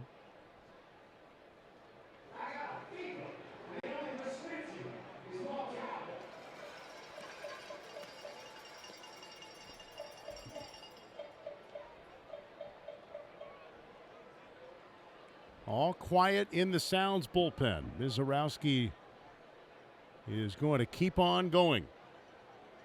11 strikeouts so far through 6 scoreless. Here's the 0-1. And Delgado dribbles it foul over toward the Norfolk dugout.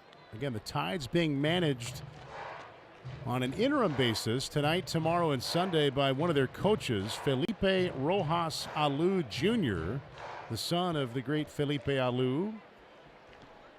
Their usual manager, former Sound Tim Fedorovich, away on a family commitment this weekend. Here's a swing and a foul. The Orioles are like the Brewers, where they afford their managers and coaches around their minor league affiliates a few days off every year, and guys can use them when they wish. And Fedorovich able to use his to attend a family commitment. So Felipe Alou Jr., acting manager for the Tides. Looking on from their dugout. The 0-2 to Delgado is lifted down the left field line, foul and out of play. One of the great baseball families, the Alous. Felipe Alou, Matty Alou, Jesus Alou, Moises Alou, and Norfolk's coach, Felipe Alou Jr., in the Orioles organization, and the acting Norfolk manager this weekend.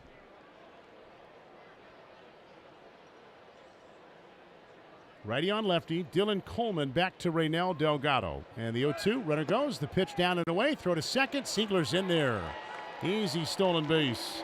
And Anthony's got his 9th of the year. He's only been caught twice. Sounds had been nabbed a couple of times tonight by Chadwick Tromp, but That was a breaking ball. Siegler got a good jump, and that was a fairly high leg kick for Dylan Coleman. So it all aligned for Siegler to go in safely head first. 1-2 coming, and Delgado swings and taps it foul, stays alive.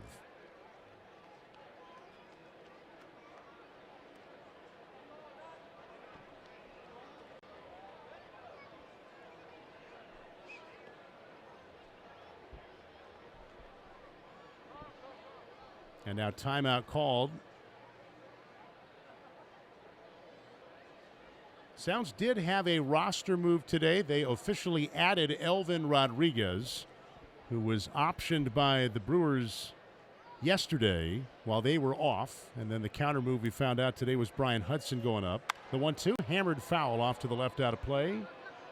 And even with the addition of Elvin Rodriguez, the Sounds are still 2 players short of a full roster, because Andrew Monasterio and Brian Hudson went up. And the Brewers designated Vinny Capra for assignment. He did not have any minor league options remaining, so we got to wait to see if he goes through waivers and clears, if he's going to become a Sound again. The 1-2, and it's floated out to shallow center. Vasquez goes out from short, makes the catch on Delgado, and the inning is over. The Sounds add another run. 1 run, 2 hits, and 1 man left. Jacob Misiorowski is going to begin the 7th inning. He is at 86 pitches, and he has just been flat out dominant tonight. 6 innings of 1 hit shutout ball with 11 strikeouts. And he will at least begin the frame. There's movement in the Sounds bullpen. They lead 3-0, and Kobe Mayo leads off for the Tides. First pitch, and it's swung on, popped up, out to shallow center. Zamora out, Oliva in. Jared Oliva is there to make the catch. 1 pitch, 1 out. And if Jacob Misiorowski gets 1 more out, he will have a new career high for innings pitched. 6 1/3 is his career high. He's matched that right now. Last July, when he was still at AA Biloxi, he threw 6 1/3 in a game at Mississippi.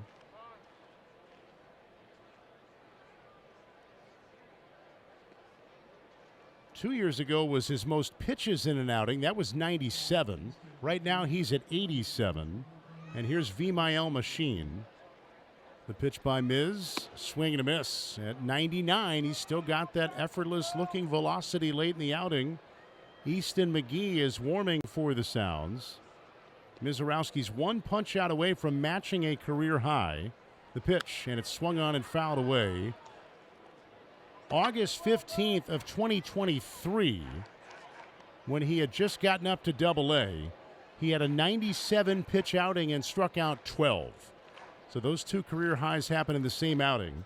He's on the brink of surpassing or at least matching both tonight. The 0-2, and a swing, a tapper foul. Machine just got a piece. Siegler pouncing on it, trying to claim it was a fair ball. Kellen Martin rules that it was foul. I told you the transaction today, officially adding Elvin Rodriguez to the roster. Call-ups and transactions brought to you by the Tennessee Lottery. 0-2 the count on Machine. Misiorowski ready, the pitch, and it's swung on, lined out to center, and that's going to fall for a base hit. Played back in by Oliva. 1 out single for Vimael Machine. The Tennessee Education Lottery is proud to support your Nashville Sounds and proud to have raised more than $7.8 billion to support education programs for students across the state of Tennessee. So here's Luis Vasquez.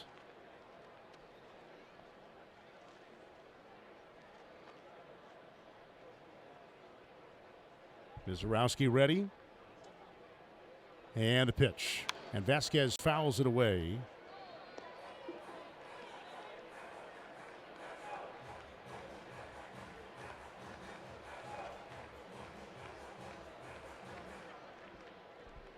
Vasquez has struck out.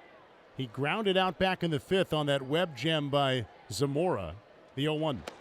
And in for a strike at 99. That was the play. If you weren't with us, Zamora ranged far to his left up the middle, gloved it, spun around all in one motion, and Martinez Jr. dug out a low throw at the other end. Misiorowski sets at the belt. The 0-2 to Luis Vasquez. On the way. And a swing, a big bouncer towards second. Delgado has it. He's going to try to tag. Machine does. Throws to first, not in time.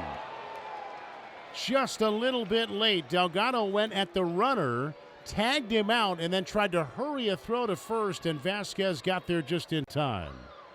So they get the lead man 4 unassisted. 2 down. Give Vasquez a fielder's choice, and Terrin Vavra will be the batter.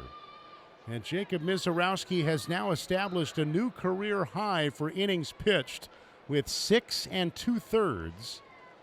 He is at 94 pitches right now.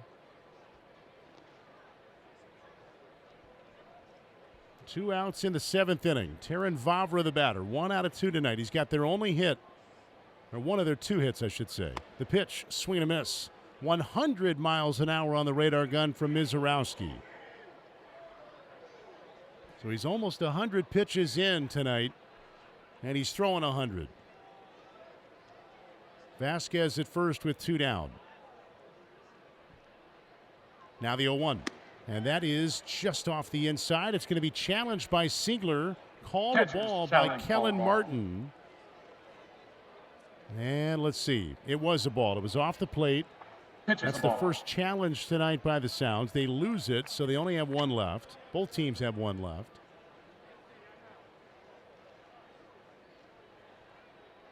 Two outs, a man on. 7th inning. Sounds lead 3-0. Misiorowski trying to finish off the dominance. Here's the pitch. And he missed up and outside. McGee looks ready in the pen whenever the Sounds are ready. And they're giving Misiorowski, one of the top pitching prospects in the game, a chance to go 7 full. 2-1 coming now to Terrin Vavra. Here it is. And it's low. 3 balls and a strike. Misiorowski has not walked anybody tonight. Second time this year he's walked none. He did it 2 outings ago against Durham the day before he was named International League Pitcher of the Week. 3-1. Here it is. And Vavra takes low, ball 4. He missed with a changeup. And Rick Sweet is coming out. And Misiorowski is not happy about it. The competitor in him wants to keep going. Now, every now and then, Sweetie talks to the pitcher before deciding, but this time he is going to make the change before he reaches the mound. And what an ovation that Jacob Misiorowski is about to get. Sweetie up on the mound, pats him on the chest, takes the ball. Misiorowski smiling as he walks off. Hard to find much more dominance than what you have been a part of tonight along this ride, as we have all watched Jacob Misiorowski just flat out shove. Pitching changes brought to you by the Mint Gaming Hall at Kentucky Downs, a proud partner of the Sounds, featuring a hotel and Irons Steakhouse. Make the Mint your perfect staycation. Top of the 7th inning, Easton McGee comes in, replacing Jacob Misiorowski. 2 on for the Norfolk Tide, so they've got the tying run at the plate. Jordan Adams is their batter. 2 on, 2 out, and McGee trying to shut the door and protect the shutout. Easton ready. Here he comes. And he misses down and away with a breaking ball. McGee on 2 days of rest, threw 42 pitches in the opener of the series on Tuesday. 2 2/3 scoreless behind Brandon Woodruff. Easton looked really good. Struck out 3, retired all 8 he saw. The 1-0, and that is a little bit low on a breaking ball. So the line is not final on Jacob Misiorowski. It's pending. But man, 2 hits, 1 walk, 11 strikeouts, and a career high 6 2/3. Here's the 2-0, and that is taken for a strike. Career high strikeouts, or rather, career high innings, 1 shy of matching a career high Ks, and it was a career high pitches, 99, surpassing the previous high of 97. 2-1 on the way to Jordan Adams. And a breaking ball swung on a miss. Snap throw out to second and back safely Vasquez.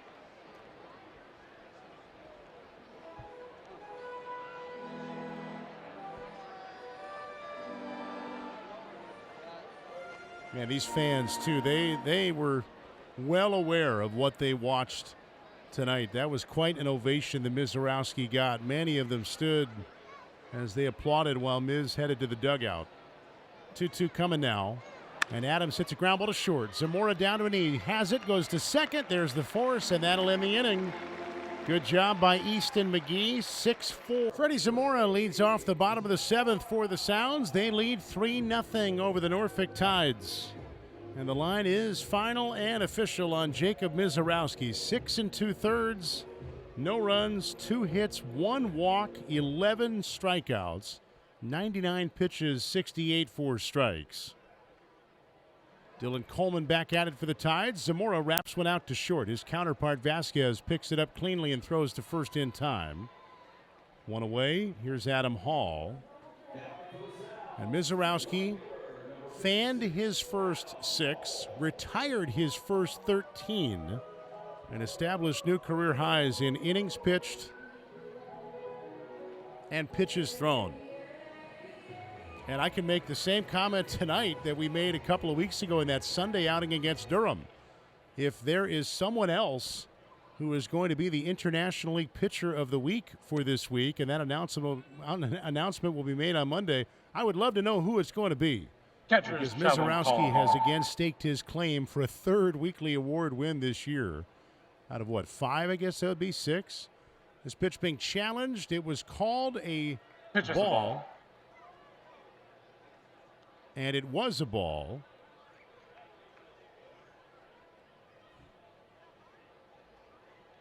And so the Tides are out of challenges. Next one by Coleman is bounced foul by Adam Hall down past third.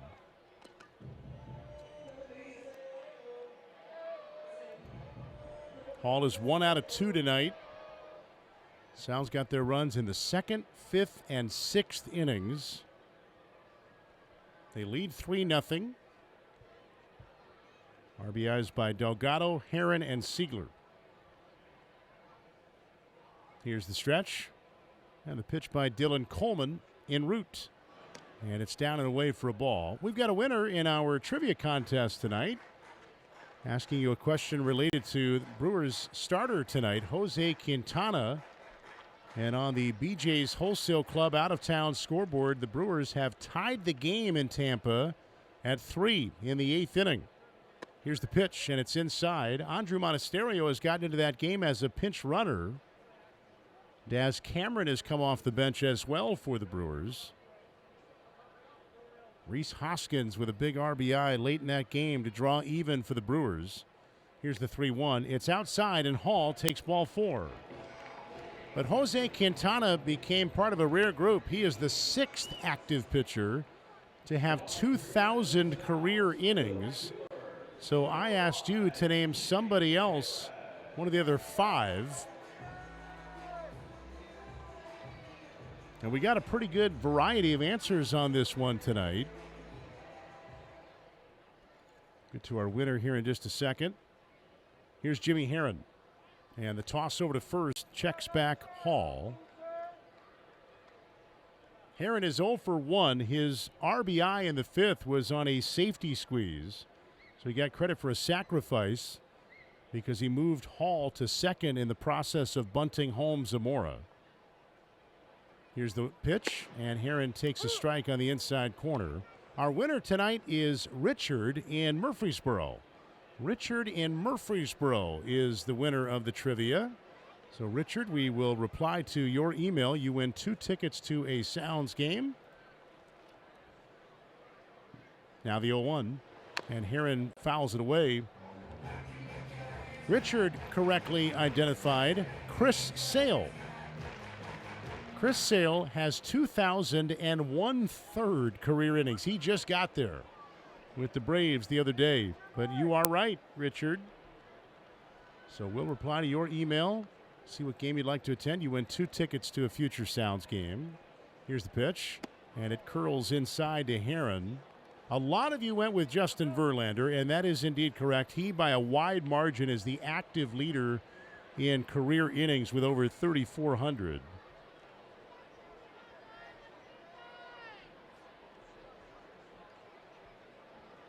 Now throw to first and got him leaning, but Hall dives back. Max Scherzer was sent in by some of you. That is also correct. He is second. Clayton Kershaw is third. Charlie Morton, now with the Orioles, is fourth, and Chris Sale is fifth. So there's your five, in addition to now Brewers lefty Jose Quintana, the 1-2. And it's fouled away by Herron to the right, out of play. So a lot of you got it right. Richard in Murfreesboro is our winner, and we will do more trivia tomorrow. It's a 6:35 first pitch. The Sounds are going to use an opener. We don't know who that is going to be. It's based on who they use and don't use tonight. And then we'll see Aaron Ashby on rehab, and then Carlos Rodriguez. 1-2 pitch. Herron takes low and away. And the Tides will have a rehabbing Oriole going tomorrow, left-hander Trevor Rogers. It'll be his third rehab outing. His last outing was 61 pitches long. He's coming back from a right knee injury. So Trevor Rogers on Orioles rehab goes tomorrow. We'll see Ashby on Brewers rehab for the Sounds. The pitch outside, Hall is running, and the throw hits at him. He is safe at second base, and he might need to get checked on. Adam Hall went sliding into second. Their second baseman Soto is checking on him. Hall gets up. He's going to get a visit from Jeff Paxson, whether he wants it or not. Oh man, did that hit him in the face? That was tough to tell where it got him as he was sliding in. The ball was meeting him at second base essentially. There was no way Soto, the second baseman, could grab the ball. And Sounds athletic trainer Jeff Paxson out to check on Adam Hall. He's adjusting his helmet. He seems to be fine now that he's gotten up and he's dusting himself off. Well, that was tough to tell even on the replay in slow-mo where exactly that ball hit him. It's a tough angle to get the way that unfolded. But Hall is safe with the stolen base. It's 3-2 on Herron. Sounds trying to add another run here in the seventh inning. And the pitch by Coleman, he bluffs, and Hall gets back to second.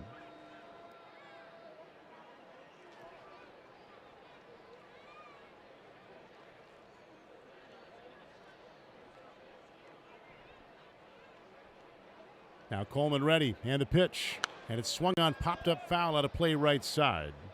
Herron with a pesky at-bat going here.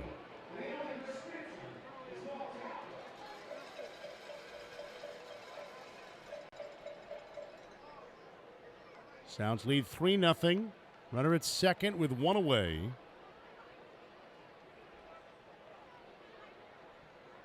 Payoff pitch. And that is strike three called. He got him looking after a long battle. Herron took a fastball that just caught, and I mean just caught, the outside corner. 2 down.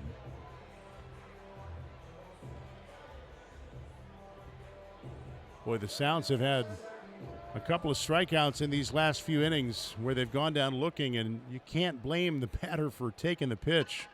Just barely nicking the edge of the zone there. Here's Jared Oliva. One of them, ones I'm referencing, was Oliva's at-bat in the fifth. Here he swings and misses on a cutter.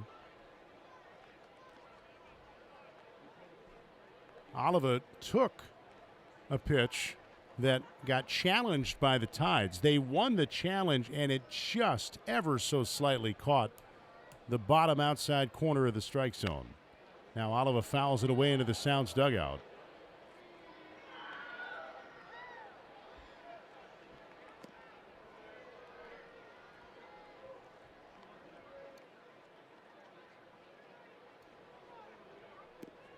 Jarrett singled back in the first inning.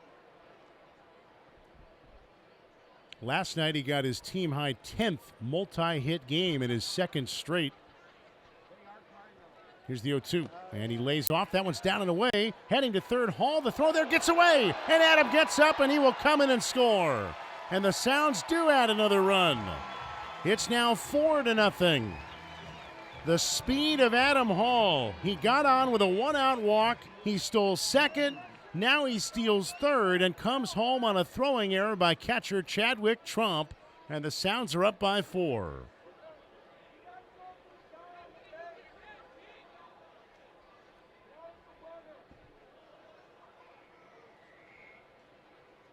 It is 1-2 on Oliva. Here's the pitch, and Jarrett hits a fly ball to right. Beavers backs up a little bit. He's got room in front of the track to make the catch, and that will retire the side. So that will be an unearned run against Dylan Coleman. The Sounds steal a run without a base hit in the inning. Easton McGee got the final out in the 7th inning, and he is back out to work the 8th. Livan Soto, Chadwick Tromp, and Fernando Peguero are batting here for the Tides. First pitch by McGee is swung on and missed. Now left-hander Tyler J is warming in the Sounds bullpen. So we'll see how they work this. Remember, the lineup for Norfolk tonight is pretty much lefty-righty, lefty-righty, alternating all the way through. The 0-1. Swung on, popped up, foul, and back out of play.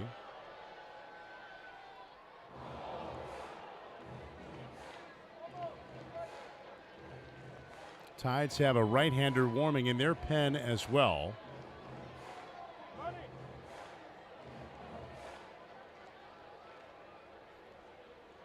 Soto twice has flied to left. He was the first guy for them to put the ball in play back in the 3rd. Here's the next one, and it's swung on and bounced back to the mound slowly. McGee's got it, and he throws to first in time. 1 out. And it'll bring up Chadwick Tromp.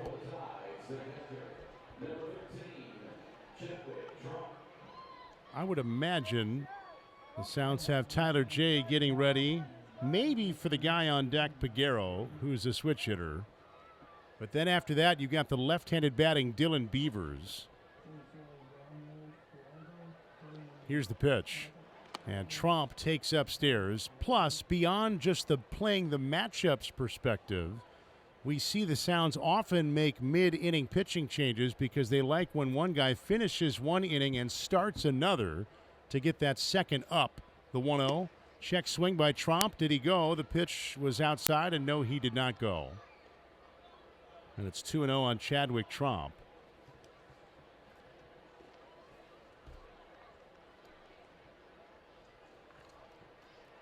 McGee comes back, and that's up and in.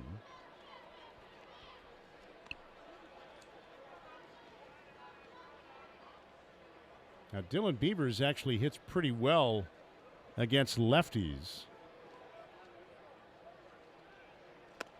Next pitch, there's a strike. He's hitting better against lefties than he is righties. Peguero on deck has just not had very many at-bats to draw much from, at least this year. Now, they probably downstairs have a lot more detail. Here's a swing and a miss, and it's 3-2. And the Sounds are always very strategic in when they call on Tyler J. He's having a good year, and he has spent a lot of time this season as their only lefty. And that is, again, the case now that Brian Hudson got called back up to the Brewers today. So when you've only got one lefty, you want him to try to face some of the other team's best left-handed batters. 3-2, swing and a miss, strike 3. McGee gets Trump. And there's the second out. And Rick Sweet in the dugout staying put. So McGee's going to get another batter. Fernando Peguero.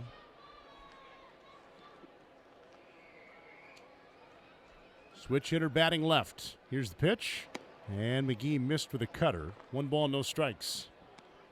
4-0 Sounds. Top of the 8th inning with 2 outs and the bases empty.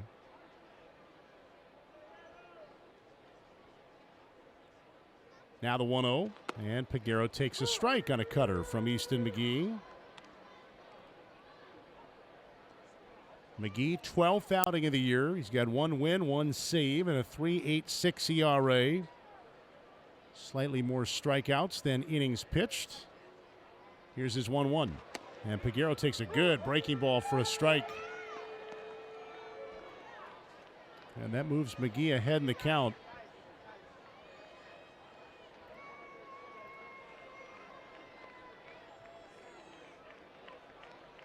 Here's the next one. Swung on, lined out to left, and that's a base hit. So Hall will play it back in. Peguero's got a single, and now we are going to see the lefty-lefty matchup. They're going to summon Tyler J. to face Dylan Beavers. Rick Sweet heads out, crosses the foul line, makes the change. Call to the bullpen brought to you by the Mint Gaming Hall at Kentucky Downs. Proud partner of the Sounds. Join the fun as live horse racing returns in August. For more, visit themintgaming.com. 2 outs, a man on in the 8th. Sounds up 4-0. Back after this on the Sounds Radio Network.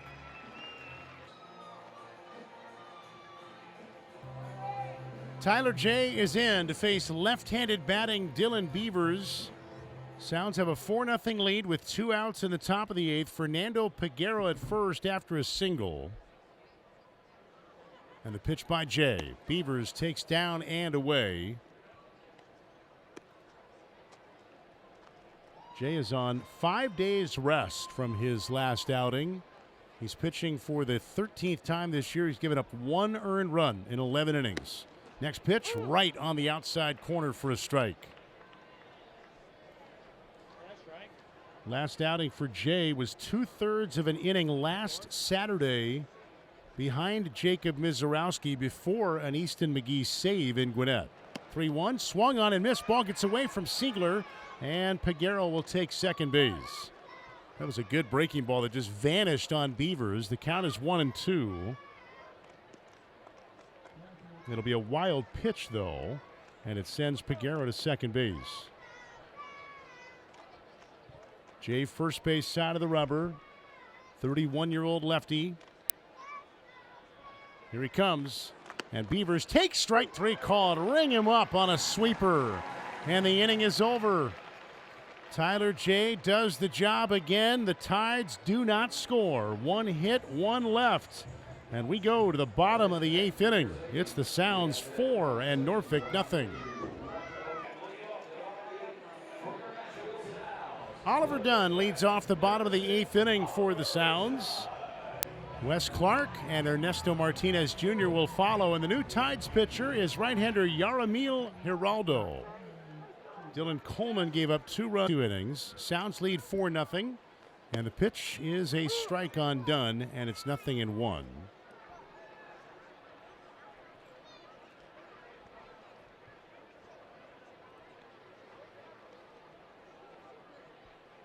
Here's the next offering, and Dunn takes a strike. Oliver 1 out of 3, singled and scored back in the 6th inning, and he is going to challenge it. It was at the very bottom of the zone. Sounds have 1 challenge left, and let's see. It was a strike. And so they are out of challenges. Both teams now are done. Teams went 0 for 4 tonight on challenges.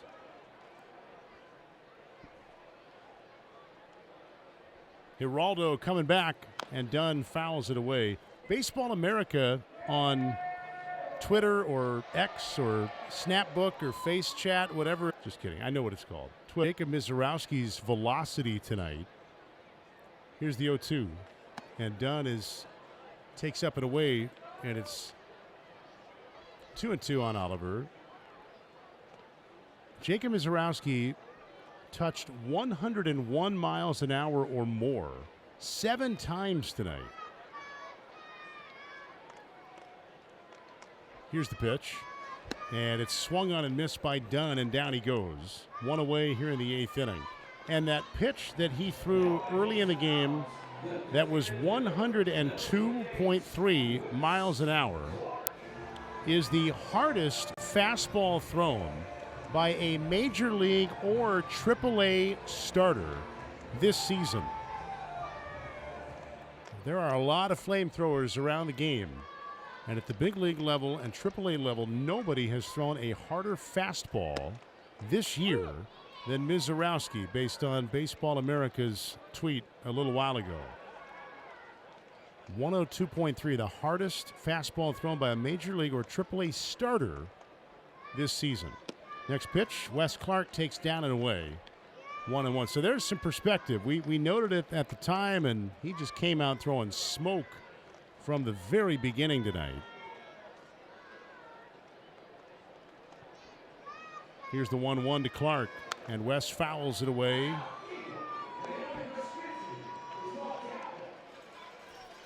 A little bit of bad news that I'm seeing on social media is that on the BJ's Wholesale Club out-of-town scoreboard, the Brewers lost their game to the Rays. Tampa Bay scored a run in the bottom of the 8th inning off Jared Koenig as Clark takes low. And that became the difference in the game. So final in Tampa as the Brewers fall in the opener of that 3-game set. Here's the 2-2 now, and Clark takes outside for a ball.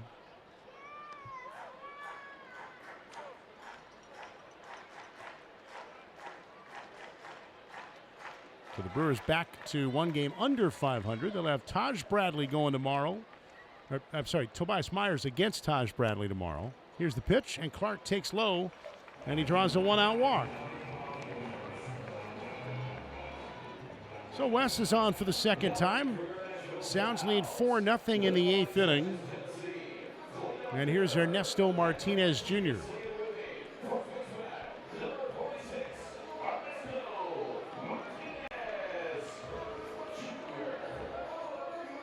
And there's no activity in the Sounds bullpen. It'll be Tyler J. in the 9th inning.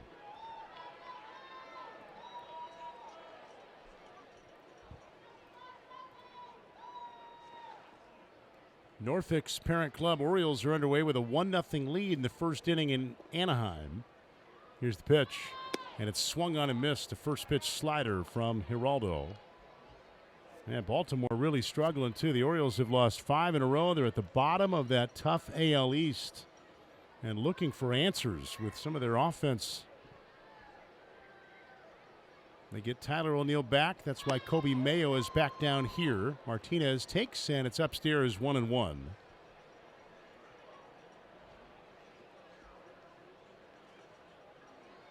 Cardinals beat the Nationals 10-0. The Braves lost to the Pirates. 9th inning rally fell short. Here's the 1-1. Martinez Jr. fouls it away. So those are some finals on the BJ's Wholesale Club out-of-town scoreboard. Here it's 4-0 Sounds in the bottom of the 8th inning. Durham did lose. Here's the next one, and it's outside for a ball.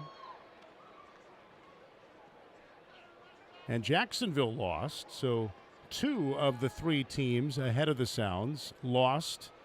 And Lehigh Valley's tied in the 8th inning against Worcester. Martinez fouls one back, and it stays 2 balls, 2 strikes. Sounds entered play today 3 games off the top spot.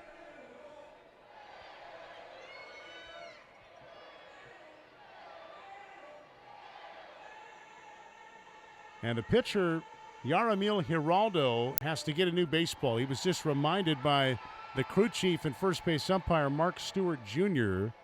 that he had licked his fingertips and gone right to the ball. So they made him toss out that ball and take a new one.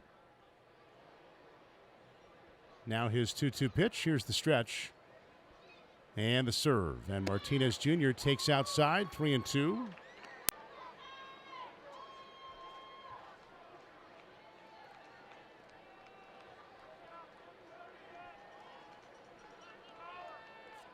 Third baseman Mayo way off the line. The outfield swung around, playing Martinez to pull. 3-2, and he wraps one to second.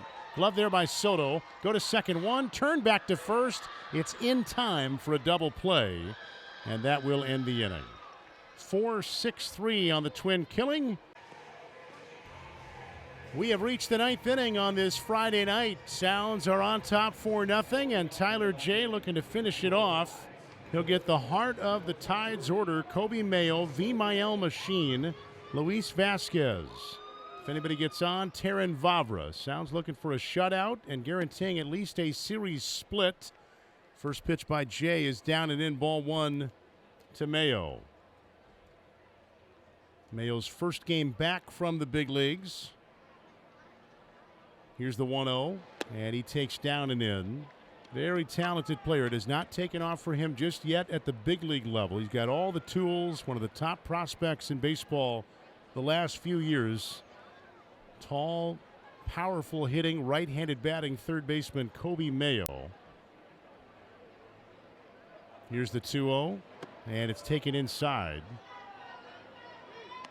You got Mayo and Samuel Basayo on this Norfolk team together now, two of the top 11 rated prospects in the game on MLB Pipeline's list.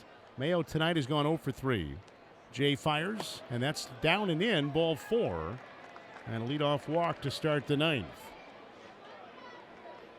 Mayo went 1 for 12 in 4 games with Baltimore when he got called up recently, and he was 4 for 41 up there last year.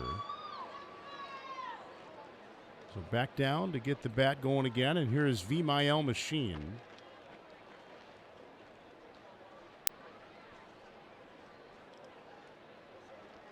Dunn in at third.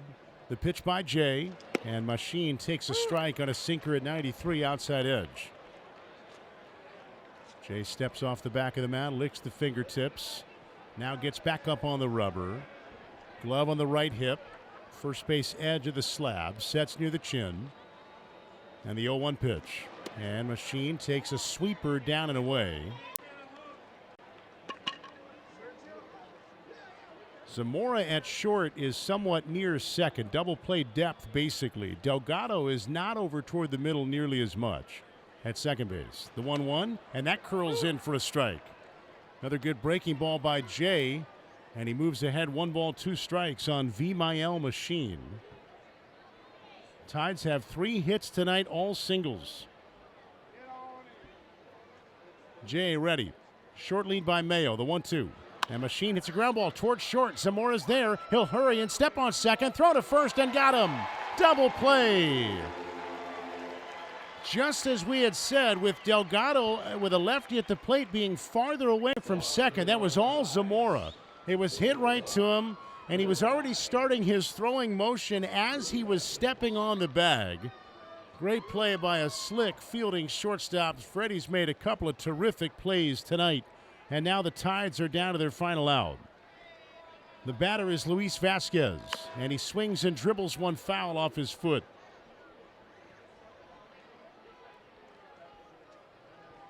And Vasquez might need a moment. Reaches down, clutches the left toe area. And he's hobbling a little bit.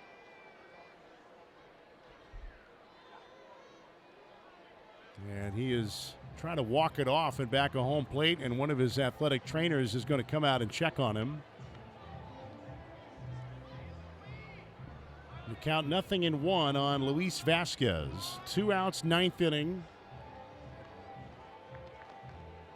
Man, just another really solid game for the Sounds tonight. A lot like last night. I mean, yeah, Misiorowski was just special tonight. And that, of course, is and should be the lead. 11 strikeouts and 6 2/3, and retired his first 13 batters, all that. But the defense has played really well. You think of the safety squeeze by Jimmy Herron in the 5th, the sac fly by Delgado in the 2nd. I mean, good situational baseball tonight by the Sounds. They've stayed aggressive with some more steals. Even though they've been caught a couple of times, they're not going to stop running. McGee did a good job in his inning. And now Jay trying to get the final 4 outs. There's a swing and a miss by Vasquez. And it is 0-2. Timeout taken by the batter. Hall in left, straight up. Oliva in center, a step toward right. Herron straight away and right. Infield back with 2 down in the top of the 9th inning. Tyler Jay trying to polish off the Norfolk Tides. The veteran lefty sets, and he delivers. And the 0-2 is up and outside.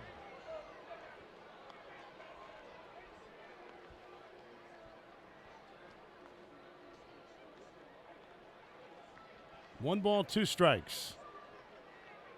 Now the pitch on the way. And that is swung on and fouled away.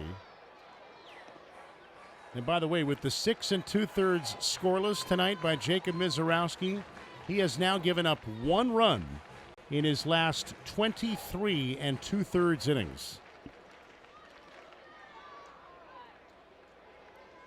Jay back on the rubber. Vasquez waiting for the right side. 2 outs, top of the ninth. Tyler J delivers, and the 1-2 is up and in. 2-2. Both teams out of challenges.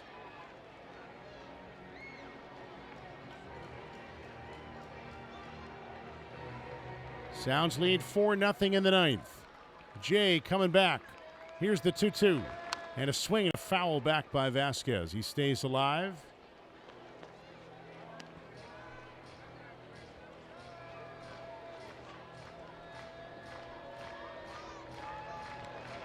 Jay gets a new ball. Takes a deep breath, calmly has the glove on the right hip. Now comes set near the chin. Here's the 2-2 again. And it's swung on and fouled away again. And the battle continues.